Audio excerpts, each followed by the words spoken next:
چلا تو ساتھ تیرے ہو گیا جہاں، تنہا چلا تو ساتھ تیرے ہو گیا جہاں، تیرا کلام ہے الیاس قادری۔ الحمدللہ رب العالمین والصلاة والسلام علی سید المرسلین، اما بعد فاعوذ باللہ من الشیطان الرجیم، بسم اللہ الرحمن الرحیم۔ الصلاة والسلام علیک یا رسول اللہ وعلی آلک واصحابک یا حبیب اللہ، الصلاة والسلام علیک یا نبی اللہ وعلی آلک واصحابک یا نور اللہ۔ مدنی چینل کے ناظرین، مدنی چینل کے ہفتہ وار سلسلے امیر اہل سنت کی کہانی انہی کی زبانی میں ہم حاضر ہیں، اور جیسا کہ پچھلا سلسلہ جو آپ نے جو ملاحظہ کیا ہوگا، اس میں ہم نے امیر اہل سنت سے ان کے سفر مدینہ کے متعلق کچھ سوالات کیے، اور کس طرح مدینہ شریف کے سفر کا ایک ذوق، شوق، جذبہ اور یہ ایک احساس کا پیدا ہونا، اور جس کے جو اسباب تھے، پھر کس انداز سے ان کے لیے وہ وہاں سے سفر کی ترکیب بنی، اور پھر مختلف واقعات کے ساتھ ساتھ ہم پچھلے سلسلے میں جدہ ایئرپورٹ پر پہنچے، اور جدہ ایئرپورٹ پر ہم تھے وہاں جہاں امیر اہل سنت نے بتایا کہ میرا لگیج، یعنی میرا وہ بیگ جس کے اندر میرا بھی سامان تھا اور لوگوں کی جو چیزیں جو لوگوں تک پہنچانی تھی وہ بھی سامان تھا، اور وہ گم ہو گیا۔ اس کے متعلق امانت پہنچانے اور یہ ضائع ہونے کے حوالے سے بھی ہم نے امیر اہل سنت سے پچھلے سلسلے میں مدنی پھول حاصل کیے۔ آج ہم امیر اہل سنت سے جدہ شریف سے آگے کا سفر سننے کی کوشش کریں گے کہ آگے آپ نے مکہ مکرمہ تک اور مکہ مکرمہ سے پھر آگے تک کا سفر کس طرح طے کیا، اور آئیے اب امیر اہل سنت کی طرف چلتے ہیں۔ بابا یہ ارشاد فرمائیے کہ جدہ جب آپ پہنچے، آپ کا پہلا سفر تھا۔ لوگ عموماً جدہ ایئرپورٹ پر جب پہنچتے ہیں تو بڑے بوکھلائے ہوئے انداز میں ہوتے ہیں، کچھ سمجھ نہیں پڑتی، جس کو آپ اپنی زبان میں بولتے سچکا نہیں پڑتا۔ تو آپ بھی پہلی مرتبہ اس طرح جدہ ایئرپورٹ پر اترے تھے، اور وہاں اترنے کے بعد آپ کو پتہ چلا کہ میرا سامان جس میں میرے کپڑے لتے سب تھے وہ کھو گیا، تو آپ نے اپنے آپ کو کس طرح ایڈجسٹ کیا، اور کیا آپ کے اس وقت آگے کے سفر کے معاملات تھے؟ الحمدللہ رب العالمین والصلاة والسلام علی سید المرسلین، اما بعد فاعوذ باللہ من الشیطان الرجیم، بسم اللہ الرحمن الرحیم، الصلاة والسلام علیک یا رسول اللہ وعلی آلک واصحابک یا حبیب اللہ، الصلاة والسلام علیک یا نبی اللہ وعلی آلک واصحابک یا نور اللہ۔ خیر، میں نے تلاش کرنے کی کوشش کی، جہاں دوسروں کے بیگیج بہت سارے رکھے ہوئے تھے وہ مجھے دکھائے گئے کہ ان میں آپ دیکھ لیں، اگر آپ کا کوئی بیگ ہے تو ان میں میرا بیگ مجھے نظر نہ آیا۔ پھر کسی نے مشورہ دیا کہ آپ وہ کمپلین کر دیں کہ کیا کیا اس میں سامان تھا وغیرہ، تو اب مجھے یاد نہیں پڑتا کہ میں نے وہ کمپلین کا فارم بھرا یا کیا۔ بہرحال میں کسی طرح بھی کسٹم سے باہر آ گیا۔ تھے آپ اکیلے؟ میں اکیلا گیا۔ اچھا اچھا۔ اب اس دور کے قوانین، انتظامات، اور اب چونکہ فی الحال یہ بیان دیتے وقت 2012 کا سن چل رہا ہے، تو 32 سال تقریباً، اور ہجری سن کے حساب سے غالباً 33 سال ہو گئے اس کو ہو گئے۔ تو اب یہ کہ بعض یادیں دھندلی ہیں،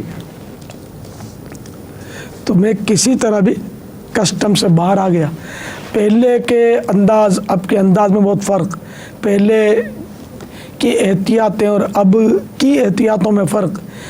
ان دنوں اتنی دہشت گردی نہیں تھی جتنی ان دنوں دہشت گردی ہے. اور کوئی ہوائی جہاز اغوا ہونے کا مجھے تو یاد نہیں پڑتا سنا ہو ان دنوں. اس کے بعد یہ وارداتیں جو تھی یہ شروع ہو گئیں تو کسٹم کی سختیاں اور معاملات بڑھ گئے. پہلے تو شوال میں حساب کتاب نہیں ہوگا ایسا خاص. شوال میں عمرے پر پہلے تو ویزے ملتے تھے عمرے کے, اب تو ویزے بھی نہیں ملتے عمرے کے شوال المکرم میں. اور شوال المکرم میں لوگ وہاں رک بھی جاتے تھے اور حج کر کے واپس آتے تھے. تو ان دنوں ہو سکتا ہے اتنی سختیاں نہ ہوں جتنی اب ہیں. لفظ دہشت گردی یہ بھی معروف نہیں تھا, کسی نے بھی شاید سنا ہو تو وہ چیدہ چیدہ اب معروف نہیں تھا. خیر تو میں کسی طرح بھی کسٹم کے لوازمات پورے کر کے باہر آیا تو میرے جن عیسائی بھائیوں نے میری ترکیب بنائی تھی ان میں سے ایک عیسائی بھائی اچھا آپ کو لینے آئے تھے وہاں کار لے کر اچھا آئے ہوئے تھے جدہ شریف میں لینے کے لیے. تو ان سے میری ملاقات ہوئی اور میں چلا تھا مدینے کے لیے. کیا بات ہے. مکہ مکرمہ جانے کی نیت نہیں تھی اس وقت. باب المدینہ سے مدینہ میں مدینے چلا. ٹھیک ہے نا, احرام میں تھے بابا؟ میں احرام میں نہیں تھا اس لیے کہ میں مکہ مکرمہ نہیں جا رہا تھا. مسئلہ اس کا یہ ہے کہ جیسے کہ میقات کے باہر سے جانے والا اگر مکہ مکرمہ کی نیت سے چلے کہ میں مکہ شریف جا رہا ہوں تو اب میقات کے اندر بغیر احرام کے داخل ہونا یہ اس کے لیے جائز نہیں ہے. احرام سے داخل ہونا ہوگا. اگر بغیر احرام کے داخل ہو جائے گا تو اس پر دم واجب آئے گا. ایک بکرا قربان کرنا ہوگا وہ بھی حدود حرم میں. البتہ میقات کے باہر چلا جائے اور اب احرام باندھ کر آ جائے تو دم ساقط ہو جائے گا, یعنی کہ کینسل دم اس کا معاف ہو جائے گا اس کو وہ. تو اب چونکہ میں مکہ مکرمہ کی نیت سے نہیں چلا تھا, میں تو مدینہ شریف کی حاضری کے لیے چلا تھا. جیسا کہ میرے آقا اعلی حضرت امام اہل سنت رحمۃ اللہ تعالی علیہ فرماتے ہیں ان کے طفیل حج بھی خدا نے کرا دیے, اصل مراد حاضری اس پاک در کی ہے. واہ, یوں گویا آپ مصداق ہو گئے اس شعر. میں سفر مدینہ میں نے کیا تھا تو میرا دوست وہ میرے دوست جو تھے وہ مجھے لینے آئے تھے. اب ان کی کار میں بیٹھ گیا, جدہ شریف سے مدینہ منورہ کا سفر شروع ہوا. اب ان دنوں گرمیوں کی بھی ٹھیک ٹھاک حاضری تھی تو وہ لو چل رہی تھی اور گرم گرم ہوائیں تھی اور ہمارا یہ سفر جاری تھا. ایئر کنڈیشنڈ کار تھی. میں کھڑکی کھول دیتا تھا. وہ عیسائی بھائی اگرچہ مانے ہوتے تھے بیچارے وہ فرماتے تھے عادی نہیں ہو گئے لیکن وہ خیر بہت دیوانے تھے وہ. تو میں گرم ہوا میں ہاتھ باہر نکال دیتا تھا اور گرم ہواؤں سے لطف اندوز ہوتا تھا. یہ آپ کی دیوانگی کا انداز تھا. اور نعت شریف کے کیسٹ چلتی تھی تو بس وہ پہلی حاضری تھی تو گریہ و زاری کا بھی سلسلہ ہوتا تھا. تو وہ کبھی کبھی وہ ڈر جاتے تھے کہ کہیں اگر شرطی نے روک لیا پولیس نے تو اس کو کیا جواب دوں گا میں کہ یہ کیوں اس طرح کرتا ہے, کیوں ہر ایک کے سمجھ میں نہیں آتا. تو پھر اس نے خود ہی کہا کہ میں بول دوں گا کہ یہ بیمار ہے. وہ آپ نے ابھی یہاں بولا ہوگا, میں آگے سے بولوں گا وہ جس بیماری کی طرف بیمار تھا نہیں نا. میں بیمار بول دوں گا کہ نیت یہ کروں گا کہ یہ بیمار مدینہ ہے. آپ یہی عرض کرنا چاہ رہا ہوں. خیر اب یہاں یہ توریہ چلے گا یا توریہ بنے گا. آپ نے خود ہی فرمایا ہے, وہ ایک شعر میں لکھا ہے نا کہ تو سارے مریضوں کو اللہ شفا دے دے, اچھا ہے فقط وہ جو بیمار مدینہ ہے. لیکن بیمار مدینہ ساتھ قید ہے نا.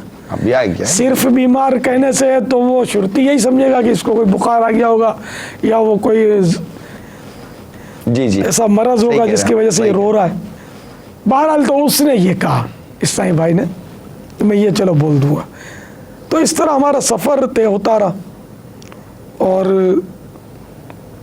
مختلف نعتیں وہ کیسٹ میں ہم سنتے ہوئے سفر کر رہے تھے. تو میں نے ان سے عرض کیا کہ جب مدینہ شریف آئے نا تو آپ مدینے سے باہر گاڑی روک لینا اور میرے کو اتار دینا. میں گاڑی میں بیٹھ کر مدینے میں داخل ہونا نہیں چاہتا. اچھا ہاں میں پاپ یادہ مدینے میں داخل ہوں گا. خیر وہ بیچارہ سن رہا تھا لیکن وہاں کے معاملات وہ ہوں گے نا ایسے کہ آدمی نہیں داخل ہو سکتا ہوگا یا اس نے وہ میری کمزوری پر نظر رکھی ہوگی کہ یہ جذبات میں بول رہا ہے اور پھر چلے گا کیسے. ظاہر ہے میلوں پہلے اتارنا ہوگا کہ سرکار کے روزے پر میں مدینے میں داخل ہوں گا اور بس پاپیادہ اور میں اس طرح حاضری دوں گا. خیر یہ تو آپ کے جذبات تھے نا، ہاں اس کا آپ جذبات نے تو اظہار کیا تھا. جذبات تھے. اب میں چونکہ پہلی بار تھا مجھے محل وقوع تو سمجھ آتی صحیح ہے. نہیں تھی. آخر کار ایک جگہ کار آ کر رکی اگرچہ جتنے گھنٹوں کے بعد. تو اس نے کہا کہ وہ مدینہ آ گیا اور ہم روزہ انور کے قریب ہیں. اچھا تو میں نے کہا کہ ٹھیک ہے میں تو واقعہ کے پاس جاتا ہوں. تو آیا انہیں کے لیے ہوں، یہ سامان وغیرہ تم سنبھال لو. گیا میں چلا. تو میں تو کار سے اترا، چپل بھی نہیں لیے اور ننگے پیر اتر گیا. اور دوپہر کا وقت آپ تھا، نے کہا دھوپ بہت تھی. دھوپ تیز تھی، گرم ہوائیں تھی، دوپہر کا وقت تھا ہاں اور آپ نے نہیں پہنے. گرمیوں کی حاضری تھی. اچھا اب میں تو ننگے پیر اتر گیا. اب اترتے تو اتر گیا. اب کبھی اتنی گرم زمین پر ننگے پاؤں کھڑے رہنے کا اتفاق تو تھا نہیں. صحیح کہا. اب میں تو گرمی سے اچھلنے لگا، اسے گرمی پڑے. اللہ اب میں کیا کروں؟ تو میں انہیں پاؤں جلتے تھے دھوپ سے. تو میرے پاس ایک وہ گلے میں رومال تھا. میں نے یہ آئیڈیا نکالی، میں چند قدم چلتا اور گلے کا رومال جو تھا وہ ہاتھ میں رکھ لیا تھا، میں بچھا دیتا اور جپ مار کے اس میں کھڑا ہو جاتا کر کے. تو وہ دھوپ جو گرمی شریف جو ہے نا وہ پاؤں سے وہ داخل ہو کر وہ اوپر تک پنڈلیوں تک آپ محسوس کرتے تھے؟ چڑھتی ہوئی میں محسوس کرتا تھا. تو اس طرح اچھلتا ہوا گرمیوں سے وہ دھوپ سے میں جو تو مسجد نبی شریف میں داخل ہو گیا. اور تو جب یہ کہ دھوپ کی شدت ناقابل برداشت تھی تو راستے میں جب ہم جدہ شریف سے مدینہ منور آ رہے تھے تو حضور مفتی اعظم ہند رحمۃ اللہ تعالی علیہ کا کلام بھی چلتا تھا، دوسرے کلام بھی چلتے تھے. ان کے ایک شعر کا کچھ حصہ مجھے یاد رہ گیا تھا، تو اس سے مجھے بڑی ڈھارس ملتی تھی.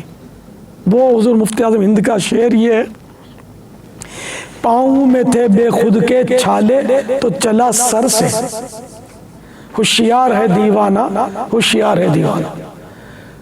اس شعر کے الفاظ یاد آتے تو مجھے ڈھارس ہو جاتی تھی اور یوں مطلب دھوپ کسی طرح بھی میں سہنے میں کامیاب ہو گیا. تو وہاں بہرحال میں نے سنہری جالیوں پر حاضری دی، سلام عرض کیا اور پھر واپس نکلے. اور جہاں میرے قیام کی ترکیب تھی وہاں جب میں پہنچا تو اب میرا بالکل بند ٹوٹا تھا. دیر تک میں مطلب روتا رہا اور حضرت مولانا فضل الرحمان صاحب بھی وہاں آئے ہوئے تھے. وہ اپنے طور پر تشریف لائے ہوں گے کسی وجہ سے، اور سیدی قطب مدینہ بھی ان دنوں بقید حیات تھے. تعارف بابا دونوں کا آپس میں کیا تھا؟ مولانا فضل الرحمان کو جانتا تھا میں، پہلے بھی زیارت کی تھی. باب المدینہ یہ تشریف لائے تھے اور نام تو تھا نا ان کا کہ حضرت کے یہ شہزادے ہیں. ان کے شہزادے بابا سید قطب مدینہ کے حضرت مولانا ضیاء الدین صاحب رحمۃ اللہ تعالی علیہ. تو وہ بھی آئے ہوئے تھے. بہرحال یہ کہ جو وقت گزرا تھوڑا بہت پھر سید قطب مدینہ کی بارگاہ میں میں نے حاضری دی. اس وقت کیا آپ سیدی قطب مدینہ کے مرید بن چکے تھے؟ میں بائی پوسٹ بنا تھا مرید. اچھا، اب وہ پہلی دفعہ یعنی کہ بائی پوسٹ بھی کیا، وہ بائی ہینڈ مکتوب بھیج کر گیا اور جی. گیا. اب دیکھیں، آپ نے یہاں تک تو واقعہ سنایا.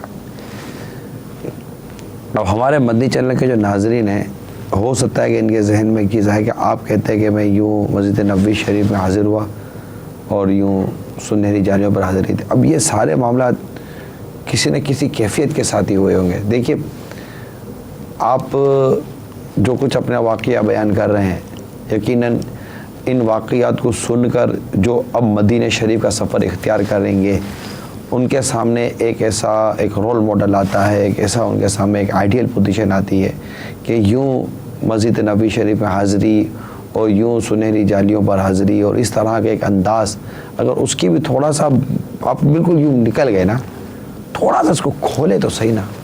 نہیں، اس میں ایسا ہے کہ جس طرح میں نے حاضری دی نا، یہ میرے اپنے جذبات تھے. طریقہ یہ نہیں ہونا چاہیے، بلکہ اعلیٰ حضرت امام اہل سنت رحمۃ اللہ تعالیٰ علیہ نے لکھا ہے کچھ اس طرح کے، اپنا مطلب پہلے ضروریات سے فارغ ہو لے، ٹھیک، فریش ہو لے. یعنی کوئی ایسی چیز اپنے یعنی کہ کیفیت میں کوئی ایسا معاملہ نہ ہو کہ جس سے وہ حاضری میں مانع خشوع، ٹھیک ہے، دل جمعی میں رکاوٹ ہو. اب مثال کے طور پر سامان اطمینان سے جب رکھ لے گا محفوظ جگہ پر تو وہ مطمئن ہو جائے گا. نہا دھو لے، استنجا پانی کر لے، تو اس طرح کیا بندہ تھوڑا فریش ہو جائے گا. لیکن وہ اس وقت بس جذبہ تھا، اپنی کیفیت ہوتی، جوش تھا. تو میں مطلب یہ کہ اس طرح بس وہ بھاگ کر وہ بس نہیں. آپ نے دیکھا ہوگا کہ ابو جب گھر پہ آتے ہیں تو بچے بھاگ کے لپٹ جاتے ہیں، صحیح کہا. ابا ابا کر کے. اب وہ نہ جوتے کا ہوش ہوتا ہے، نہ کپڑوں کا اس کو دھیان ہوتا ہے، نہ کھانا ہے تو وہ بھی رکھا ہے، پانی ہے تو وہ بھی گلاس اوندھا پڑا ہے، اور یہ بھاگ کر بچہ ابو سے لپٹ جاتا ہے. تو وہ بچے کی کیفیت ہوتی ہے. خیر، تو میں اس طرح حاضر ہوا، لیکن اس طرح حاضر ہونا نہیں چاہیے. اچھا، ہاں، اس طرح بلکہ جو بزرگوں نے طریقہ لکھا کہ اپنے آپ کو بالکل ہر طرح کے یعنی کہ خیالات سے فارغ کر لے. سامان ادھر ادھر ڈال کے جائے گا تو سامان کی فکر ہوگی کہ کوئی ادھر ادھر کر دے گا، اٹھا جائے گا تو کیا ہوگا. وہ آپ نے ایک جملہ فرمایا نا، مانع خشوع، جی ہاں، کہ وہ یعنی کوئی بھی یعنی کہ دل جمعی میں رکاوٹ نہ ہو. لیکن جس کی دل جمعی اس کیفیت میں ہو تو وہ بھی کیفیت ہی ہے نا. وہ ایک اپنی مطلب بھی کیفیت ہے. ایک جنرل بات کر رہے ہیں، صحیح کہہ رہے ہم ہیں سب آپ. کے لیے طریقہ یہی ہے کہ ہم مطلب بالکل یعنی کہ اپنے ذہن کو فارغ کر کے حاضر ہوں. تھکن میں اور اس طرح دھوپ میں جل جل کر پہنچیں گے تو ظاہر ہے کہ وہ حاضری میں ذوق نہیں رہے گا. یہ جو جملہ نا، بند ٹوٹنا، یہ ہے کیا؟ یہ کیا بند ہے، کیا ٹوٹتا ہے؟ یہ اس سے پہلے بھی آپ نے یہ پچھلے سلسلے میں بھی آپ نے فرمایا تھا کہ میرا بند ٹوٹا. وہ جو آپ نے اپنے ایک دوست کو دیکھا کہ وہ ہار پہن کر وہ حاجی گئے، آپ نے میرا بند ٹوٹا. ابھی آپ فرما رہے میرا بند ٹوٹا. یہ کون سا بند ہے جو ٹوٹتا ہے؟ میں شعر میں اس کو سمجھانے کی کوشش کرتا ہوں. ٹھیک ہے.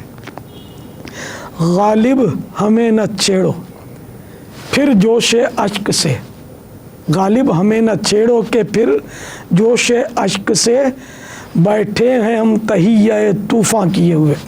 اللہ. یا بیٹھے ہیں ہم تصور جانا کیے ہوئے. تو وہی بند ٹوٹنا کہ وہ جو سینے میں تھما ہوا طوفان جو ہے وہ آنکھوں کے ذریعے بہہ جاتا ہے، بہہ نکلے.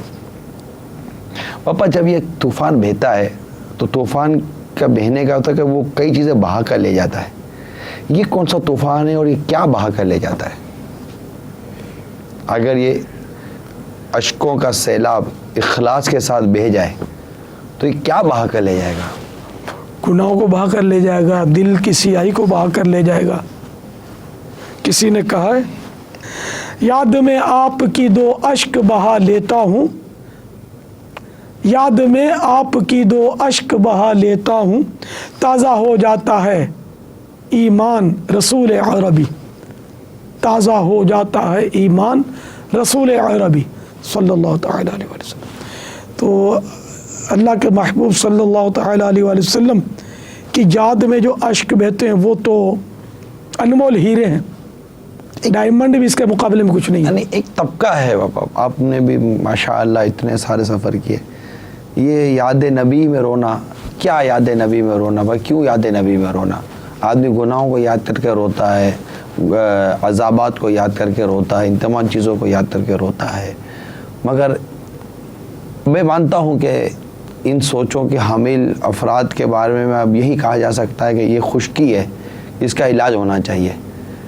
تو یہ کیا بابا ایک چیز ہے، ان کو آپ کس طرح سمجھائیں گے کہ یہ یاد نبی اور رونا یہ کیا ہے؟ خوف خدا میں رونا تسلیم کرتے ہیں، مطلب یہ یاد نبی میں نہیں کرتے، یوں کہنا مطلب چاہتے کہ وہ واقعات ایسے ملتے ہیں نا کہ خوف خدا سے رو پڑے، روایتیں ملتی ہیں خوف خدا سے رونے کی، حدیثیں ملتی ہیں خوف خدا سے رونے کی، مگر یہ یاد نبی میں رونا اس کی روایتیں نہیں ملتی، مطلب کیا؟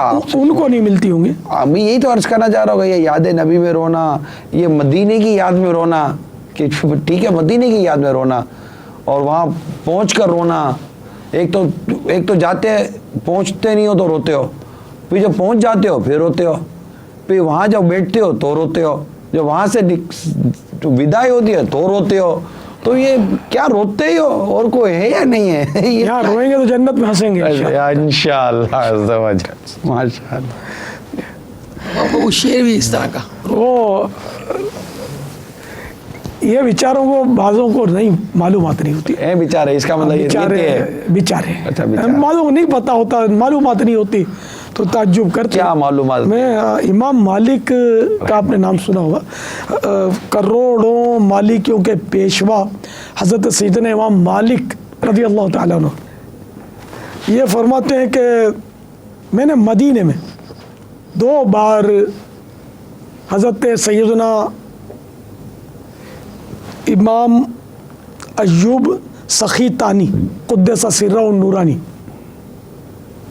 کو دیکھا، تو ان کے ساتھ کوئی نشست و برخاست ہوئی، جب بھی سرکار صلی اللہ تعالیٰ علیہ وآلہ وسلم کا تذکرہ نکلتا وہ اتنا روتے کہ مجھے ان پر رحم آنے لگتا۔ ہائے ہائے ہائے۔ تو اس کے بعد سے بس میں نے ان سے حدیثیں لینی شروع کی اور یہ میں نے ان کو استاد بنایا اپنا۔ تو اب یہ کہ وہ بولتے ہیں نا کہ ہیرے کی قدر جو ہے وہ جوہری جانتا کر سکتا ہے، تو عشق رسول میں رونا اس کی سمجھ میں آئے گا کہ جس کو عشق رسول حاصل ہو۔ ہائے ہائے۔ اب جس سے پتہ ہی نہیں کہ عشق رسول کیا ہوتا ہے، تو اس کو رونا سمجھ میں نہیں آئے گا، جس کو یہ نہیں پتا خوف خدا کیا ہوتا ہے تو اس کو خوف خدا میں رونا سمجھ میں نہیں آئے گا۔ جی ہاں، یہ اسی سفر کے ضمن میں وہ میدان عرفات میں جب میں گم ہو گیا تھا اپنے جو قافلے کے ساتھ۔ یہ بہت عجیب واقعہ ہے، کبھی آپ کا بیگ گم ہو جاتا ہے، کبھی آپ گم ہو جاتے ہو۔ اچھا، میرے ساتھ ایک رہ گیا تھا دوست، اچھا، قافلہ بچھڑ گیا تھا پورا، تو خیر وہ انشاءاللہ اس تذکرے میں آئے گا وہ۔ تو اب ہم گھومتے پھرتے وہ میدان عرفات میں، تو کسی کے خیمے میں جا نکلے، کوئی جاننے والا مل گیا ہوگا وہاں، تو کسی نے مجھ سے کہا ہوگا آپ دعا مانگو، تو کچھ حاجی وہاں جمع تھے، میں نے دعا مانگی، تو اب ظاہر ہے کہ وہاں نہیں روئیں گے تو کہاں روئیں گے؟ تو وہاں ظاہر ہے کہ رو کے دعا مانگی گئی اپنے گناہوں سے۔ تو وہ بات چلی تھی خوف خدا میں رونا بھی بعضوں کی سمجھ میں نہیں آتا ہے، اس پر میں عرض کر رہا تھا۔ تو یہ رو کر دعا ہوئی۔ ایک حاجی صاحب جو ذرا ان میں سے معزز نظر آتے تھے، ذرا نہیں وہ چودھری ٹائپ کے یا ذرا لیڈر ٹائپ کے ہوتے ہیں، اس ٹائپ کے نظر آ رہے تھے۔ اب جب یہ دعا ختم ہو گئی نا تو انہوں نے کچھ گل افشانی شروع کی اور کہنے لگے کہ اپنے کو گناہ سے بچنا چاہیے، گناہ کرنے نہیں چاہیے، گناہ کریں ہی کیوں جو رونا بھی پڑے۔ اللہ، اب ہے اس کا کوئی جواب؟ کیا روتا وہی ہے جو گناہ کرتا ہے؟ میرے آقا صلی اللہ تعالی علیہ وآلہ وسلم اس قدر گریہ و زاری فرماتے، اس قدر روتے کہ سینے سے ایسی آواز آتی کہ جیسے ہنڈیاں کھول رہی ہیں۔ فاروق اعظم رضی اللہ تعالیٰ عنہ نماز میں حالانکہ پہلی صف میں ہوتے، اس قدر روتے کہ پچھلی صف تک آواز جاتی تھی رونے کی۔ رونے کے تو بہت سارے واقعات، یعنی مطلب حدیث پاک میں ہے کہ جس کی آنکھ سے خوف خدا کی وجہ سے مکھی کے سر کے برابر آنسو کا قطرہ نکل جائے، اس پر جہنم کی آگ حرام کر دی جاتی ہے۔ اللہ عطا کر۔ اتنی روایتیں ہیں رونے پر، صحابہ کرام کا رونا، انبیاء کرام کا رونا، سید الانبیاء حبیب کبریا صلی اللہ تعالی علیہ وآلہ وسلم کا رونا، سب اور عشق آدم سیدنا آدم صفی اللہ علیہ نبینا علیہ الصلوۃ والسلام کے بارے میں روایت ہے کہ 300 سال تک روتے رہے جنت سے نکلنے کے بعد۔ اور بابا خوف خدا عز و جل کے ساتھ ساتھ عشق رسول صلی اللہ علیہ وسلم، یاد رسول صلی اللہ تعالی وسلم اور فراق رسول صلی اللہ تعالی وسلم کے متعلق اگر ہم دیکھیں تو بہت ساری روایتیں صحابہ کرام کی ہمیں ملتی ہیں۔ تو سرکار صلی اللہ تعالی علیہ وآلہ وسلم سے ایک امتی کا تعلق کیسا ہونا چاہیے یہ بتاتی ہے ہمیں سیرت صحابہ، رضی اللہ کیا صحابہ کرام رضوان اللہ تعالی علیہم اجمعین کی سیرت بتاتی ہے، پھر تابعین کی سیرت بتاتی ہے کہ کس طرح کا تعلق ہونا۔ جیسا آپ نے ماشاءاللہ عاشق رسول امام مالک رضی اللہ تعالی عنہ کے جو واقعات کی ایک جھلک بیان کی ہے کہ ان کو تابعین کی جو سیرت مبارک ہے کہ وہ کس طرح ان کا تعلق تھا، اور آپ نے حضرت سیدنا امام مالک رضی اللہ تعالی عنہ کی جو مبارک سیرت ہے جو واقعی عشق مدینہ اور یاد رسول صلی اللہ تعالی وسلم سے اس قدر معمور تھی۔ مدنی چینل کے ناظرین کو میں امیر سنت کا وہ ایک شعر مجھے یاد پڑا سنا دوں کہ آپ نے ایک شعر لکھا ہے کہ کاش ایسا مل جاتا عشق نام سنتے ہی، کاش ایسا مل جاتا عشق نام سنتے ہی، آنکھ بھی امڈ آتی دل بھی غم سے بھر جاتا۔ کاش ایسا ایک کاش کے آپ نے، کیونکہ تمنا ایک آپ کا ایک انداز ہے کہ آپ اپنے اشعار کو تمنا کے انداز میں لاتے ہیں۔ کاش ایک کاش میں بن جاؤں مدینے کا مسافر، اور یوں آپ کے انداز میں کاش ہے تمنا۔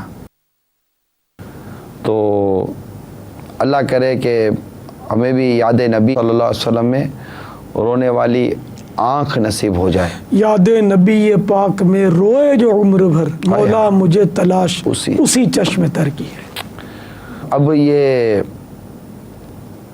وہ بند ٹوٹنے پر چلی تھی بات کہ یہ بند ٹوٹنا کیا ہے، بند ٹوٹنا چاہیے نا بابا۔ بند کب باندھا جاتا ہے؟ جب کچھ ہو، پانی ہو تو بند باندھا جاتا ہے، یہ محاورہ ہے بند ٹوٹنا۔ میں وہ ہے، اللہ کرے کہ اس طرح وہ دل میں نبی کی یادیں ہے نا، لب پہ نبی کی نعتیں، جانا تو ایسے جانا سرکار کی گلی میں صلی اللہ تعالی وسلم۔ آگے کیا ہوا؟ رہائش گاہ دوستوں کے پاس رہنا ہوتا تھا۔ اسلامی بھائی تو اصطلاح نہیں تھی، دعوت اسلامی بھی اس وقت بنی نہیں تھی۔ اور پھر آپ نے وہ ارشاد فرمایا تھا کہ پیر و مرشد کی بارگاہ میں حاضری ہوئی، یہ ایک ایسا مطلب کہ بابا خوبصورت سا ایک سنگم تھا کہ آپ کی پہلی حاضری سرکار صلی اللہ علیہ وسلم کی بارگاہ میں ہوئی، اور غالباً میں سمجھتا ہوں کہ اپنے پیر و مرشد قطب مدینہ رحمۃ اللہ علیہ کی بارگاہ میں بھی شاید یہ پہلی آپ کی اس طرح کی حاضری تھی۔ حاضریاں ہوتی رہیں یا بس ایک حاضری تو میری تقریباً روزانہ 2 بار ہوتی تھی۔ اچھا، روزانہ 2 بار؟ جو عصر کے بعد بھی اجازت ہوتی تھی حاضری دینے والوں کو۔ یعنی پیر صاحب کا آستانہ یہ مدینہ منورہ میں باب مجیدی کے سامنے بالکل قریب۔ اب تو مسجد نبوی شریف کی تعمیر توسیع کے اندر ہی آ گیا، تو اس وقت وہاں تک توسیع نہیں ہوئی تھی۔ قریب صندوق البرید تھا پوسٹ آفس، تو وہیں آپ کا آستانہ تھا۔ اور کوئی بابا اس سفر مدینہ کے روزانہ متعلق؟ رات کو وہاں میلاد شریف کا سلسلہ رہتا، میلاد پیر صاحب کے یہاں ڈیلی میلاد، ہاں وہ نعت شریف نعت خوانی ہوتی تھی۔ پیر صاحب نعتوں کے بہت شوقین، جو بھی آتا اس کو ہاں بھائی نعت سناؤ، آپ نعت پڑھو، نعتیں سنتے رہتے تھے۔ ذکر مرشد ہو رہا ہے بابا، پیر صاحب کس طرح کون سے وہ ادھر بابا کلام، جیسے کہ آپ کو بھی دیکھا ہے میں نے بعض کلاموں میں، آپ کی جو ایک انسان کا ذوق اور مزاج ہوتا ہے، آپ کو کیا لگتا ہے پیر صاحب کا مزاج اور جو ذوق تھا وہ کس طرح کے کلاموں میں تھا؟ قطب مدینہ رحمۃ اللہ تعالی علیہ کیا نوٹ نہیں کیا مخصوص کلام، جیسا جو آتا تھا پڑھ لیتے، جو آتا سرکار کی نعت شریف سنتے تھے، تلاوت بھی سنتے تھے، کوئی تلاوت سناتا تھا کر، ہر ایک کی خواہش ہوتی ہے کچھ نہ کچھ سناؤ۔ اچھا ظاہر ہے اتنی بڑی ہستی تھی۔ بابا اردو کلام ہوتے تھے یا اس کے ساتھ؟ اردو، زیادہ تر اردو ہی کلام پڑھے جاتے تھے، پاکستان ہندوستانی زیادہ تر اردو بولی والے زیادہ حاضری دیتے تھے، البتہ دیگر زبانوں والے بھی حاضر ہوتے تھے۔ وہ عرب و عجم کا سمجھو کہ ایک مرکز بنا ہوا تھا، وہاں دنیا کے بڑے بڑے مشہور مشائخ بھی آتے تھے، لیکن سیدی قطب مدینہ کی قدم بوسی کرتے تھے، ماشاءاللہ، سب عقیدت کا اظہار کرتے تھے۔ اور حضرت کا مزاج جو تھا وہ اتنا سادہ اور سنجیدہ میں نے دیکھا کہ وہ جیسے ہم نے آئیے، ارے کہاں تھے، ارے بھائی بڑا عرصہ ہو گیا، کچھ بھی نہیں، یا مرحبا، آئیے آئیے بھائی صاحب تشریف رکھیے، مرحبا تشریف رکھیے۔ کوئی جس کو ہم اپنی زبان لپ چپ بولتے ہیں، لپ چپ نہیں ہوتی تھی، نہ کبھی مطلب کوئی قہقہ لگاتے میں نے دیکھا، نہ کبھی کوئی کسی سے خوش طبعی کی بات کرتے دیکھا میں نے نہیں دیکھا۔ تو قفل مدینہ کے بہت پابند تھے، صاف نا، کوئی فالتو لفظ کا تصور بھی آدمی نہیں کر سکتا کہ کوئی ادھر کی ادھر کی آپ بات کریں، اور یعنی کہ سمجھو ایک طرح کے استغراق کی کیفیت جیسے بیٹھے ہوئے بس، اور عقل بالکل سلامت، حافظہ ہم لوگوں سے زیادہ قوی تھا۔ حافظہ میں نے دیکھا نا حضرت کا بہت قوی تھا، اور بہت خوددار، سخاوت، اور ایک مالکی عالم صاحب حاضر ہوئے حضرت کی خدمت میں، تو حضرت ان پر بڑی شفقت فرماتے تھے، تو ان کو 2 مشروب پلاتے تھے، تو مجھے حکم دیا کہ الیاس مشروب لے آؤ، تو میں مشروب لے آیا، پیش کیے، پھر مجھ سے فرمایا کہ پیسے لے لو، قطب مدینہ نے فرمایا پیسے لے لو، نہیں حضرت پیسے لے لو۔ جب دوسری بار حضرت نے فرمایا چپ چاپ شرافت سے میں نے لے لیے، حجت کی ہمت نہیں ہوئی۔ تو روزانہ حضرت کا لنگر، جس کو سارا دن کھانا نہ ملے نا، اور رات کو وہاں لنگر مل جائے اس کو، عام طور پہ سمولیاں ہوتی تھی، ڈبل روٹی ہوتی ہے لمبی سی، اس کو سمولی بولتے ہیں وہاں، سمولیاں ہوتی، کبھی اکثر سبزی ہوتی، کبھی مرغی کا گوشت بھی پکتا تھا۔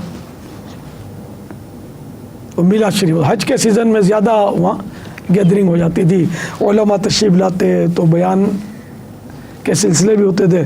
میں ایک بار سیدی قطب مدینہ کے آستانے کی طرف جا رہا تھا، اور غزالی دورہ حضرت علامہ کاظمی شاہ صاحب رحمۃ اللہ تعالی علیہ حضرت کی خدمت میں حاضری دے کر واپس لوٹ رہے تھے، اور میری ملاقات ہو گئی کاظمی صاحب سے۔ حضرت علامہ کاظمی صاحب بہت ملنسار، بہت خلیق، شاید ایسا بااخلاق اور ملنسار عالم میں نے ان کے علاوہ کسی کو دیکھا ہو، مجھے یاد نہیں اب بھی، ایسے ملنسار، ایسے جیسے اپنی میمنی مطلب مبتل ہے، ایسے محبت والے، سلام میں پہل کرنا یہ حضرت کا معمول تھا غزالی دورہ کا۔ ہم لوگ انتظار کرتے کہ اپنے کو سلام کرے، یہ پہلے حضرت سلام معمول تھا۔ تو جیسے ہی مجھے دیکھا تو ایسا پرتپاک طریقے پر ملے مجھ سے کہ وہ تھکن دور کر دے، ارے آپ آ گئے، اللہ ہم نے تو آپ کا سلام بھی عرض کر دیا ہے۔ آپ آ گئے, بہت اچھا ہوا, اسی محبت سے ملے. تو میری چونکہ حضرت سے واقفیت تھی غزالی دورہ سے, اور باب المدینہ حاضر تشریف لاتے تھے تو ہم حاضر ہوتے تھے حضرت کی خدمت میں, تو بہت شفقت فرماتے تھے, جانتے تھے مجھے. تو یوں وہاں غزالی دورہ سے ایک یادگار میری ملاقات ہوئی تھی. غزالی دورہ کی عادت میں نے یہ مطلب سنی بھی تھی اور غالباً دیکھی بھی, کہ 2-3 دن سے زیادہ مدینے پاک میں ٹھہرتے نہیں تھے. اچھا, وجہ فرماتے تھے کہ نہیں, مجھ سے یہاں کا ادب نہیں ہوتا. وہ بس وہ جلدی جلدی یہاں سے تشریف لے جاتے تھے مدینے پاک سے. یہ بھی عشق تھا ان کا. واہ, لگے سید بادشاہ تھے اور عالم تھے, بہت بڑے عالم, ماشاءاللہ. کہ ان کی حیات مبارکہ میں بھی کم از کم پاکستان میں کوئی ان جیسا عالم شاید ہی ہو. اتنے بڑے عالم تھے. حضرت علامہ ابو البرکات رحمۃ اللہ تعالی علیہ بھی ان دنوں حیات تھے. یہ بہت بڑے عالم تھے. اور محدث اعظم پاکستان حضرت مولانا سردار احمد صاحب رحمۃ اللہ تعالی علیہ بھی بہت بڑے عالم, ماشاءاللہ. بڑے بڑے نام تھے, بہت بڑے نام تھے. محدث اعظم پاکستان اور غزالی دورہ کے مابین ایک مسئلے میں اختلاف ہوا تھا جو شنیدن ہے. تو اس میں بھی مجھے یہ بتایا گیا تھا کہ حضرت علامہ ابو البرکات رحمۃ اللہ تعالی علیہ نے دونوں میں صلح کروائی مسئلے. اچھا, یہ ابو البرکات صاحب رحمۃ اللہ تعالی علیہ سرکار اعلی حضرت کے خلیفہ تھے. تو یہ تھے بہرحال بہت زبردست عالم. اب میں نے ان کا زمانہ تو پایا, میرا ان دنوں لڑک پن تھا, مگر زیارت نہیں ہو سکی مجھے. یہ تھے مرکز الاولیاء لاہور. میری ماں جو تھی نا, وہ بس مجھ سے محبت کی وجہ سے کہیں سفر نہیں کرنے دیتی تھی. میرے جتنے بھی سفر ہوئے امی کے وصال کے بعد ہوئے. اچھا, سفر کرنے نہیں دیتی, بس بہت ان کو میری فکر بہت ہوتی تھی. آپ بھی ماں کا ادب اور حکم کی تعمیل سفر کرتے بھی نہیں. ہاں, کیسے میں دل دکھا کر تڑپا کے کیسے نہیں جاتا قابل تو کیا تقلید آپ کا یہ ماں, وہ بھاگتی میرے لیے میرے پیچھے, وہ رو دو کے بیٹھ جاتی. میں جا نہیں پایا. پھر یہ میں محبت بہت کرتا تھا سیدنا علامہ ابو البرکات رحمۃ اللہ تعالی علیہ سے. تو میں ایک بار وہ اپنے کھارا در میں جھاڑو سازی کا کام کرتا تھا, میرا اپنا کام تھا. تو میں کام کر رہا تھا کہ مجھے کسی نے آ کر خبر دی کہ پتہ چلا حضرت علامہ ابو البرکات رحمۃ اللہ تعالی علیہ کا انتقال ہو گیا. اب میں سنا, بس وہیں بیٹھ کر میں نے رونا شروع کر دیا. مجھے اتنی ان سے محبت تھی غائبانہ, کیونکہ یہ اعلیٰ حضرت کے خلیفہ تھے, سید تھے, بہت بڑے عالم تھے اور بڑے بڑے علماء کے استاد تھے. حالانکہ نہیں دیکھا میرے ان کے بعد والوں سے بھی کوئی مراسم اب تک بھی نہیں ہے. یہ لوگوں نے میرا نام سنا ہوگا, ان لوگوں نے اب نام سنا ہوگا, اس وقت ظاہر کوئی نہیں جانتا تھا میرے کو, لیکن مجھے ان سے بہت عقیدت تھی, محبت تھی. اور یہ بہت متصلب سنی عالم تھے, بہت پکے تھے, بہت ہی تسلب تھا مسلک کے اعلیٰ حضرت کے حوالے سے. ان میں بہت تسلب تھا. ایسی باتیں ان کے بارے میں مجھے معلوم ہے کہ میں یہ عرض نہیں کر سکتا, اتنا ان میں پختگی اور تسلب تھا الحمدللہ, ماشاء اللہ. تو میں چونکہ سرکار اعلیٰ حضرت سے بہت زیادہ محبت کرتا رہا ہوں, تو مجھے جب پتہ چلتا نا کہ کوئی اعلیٰ حضرت سے بہت محبت کرتا ہے تو مجھے اس سے محبت ہو جاتی. یہ محبت کا تقاضا ہے نا, یہ محبت کا تقاضا ہے کہ آپ جس سے محبت کرتے ہیں اور آپ کو پتہ چلے کہ فلاں بھی اس سے محبت کرتا ہے جس سے میں محبت کرتا ہوں, تو اس سے بھی محبت ہو جاتی ہے. ہم نے سنا کہ کورنگی میں ایک مسجد کے امام صاحب ہیں, وہ اعلیٰ حضرت کے مرید ہیں. تو میرے ساتھ دوست ہوتے تھے, تو ڈھونڈتے ہوئے ہم کھارا در سے کورنگی پہنچے. بہت لمبا فاصلہ ہے اس وقت, تو کورنگی ہو لگتا ہے پہلی بار زندگی میں کورنگی پہنچے ہوں گے عطا پتہ لے کر کسی مسجد میں, اور امامت فرماتے تھے اعلیٰ حضرت کے مرید. تو اعلیٰ حضرت کے مرید میں نسبت کا پتہ چلا، یار چلتے ہیں زیارت کرتے ہیں ان کی. ہم گئے وہاں، ان سے ملاقات کی. غالباً وہ بھی سادات سے تھے. انہوں نے اپنے والد صاحب کی زیارت کروائی. والد صاحب صاحب فراش تھے، بستر پہ پڑے تھے اور چارپائی پہ، اور شدید علیل تھے، اور بتایا گئی ہے ان کی عمر 115 سال ہے.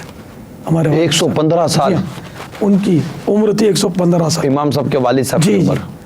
ضعیف کا اس میں تفصیل ہے، اضعف یعنی ضعیف ترین، بہت زیادہ ضعیف. تو بستر پہ بس بیمار تھے بیچارے، پڑے تھے. پھر ہم نے دست بوسی کی ان کی. تو ان عالم صاحب نے اپنے کچھ واقعات اور بیان کیے. ان میں ایک واقعہ بڑا یادگار ہے. انہوں نے ایک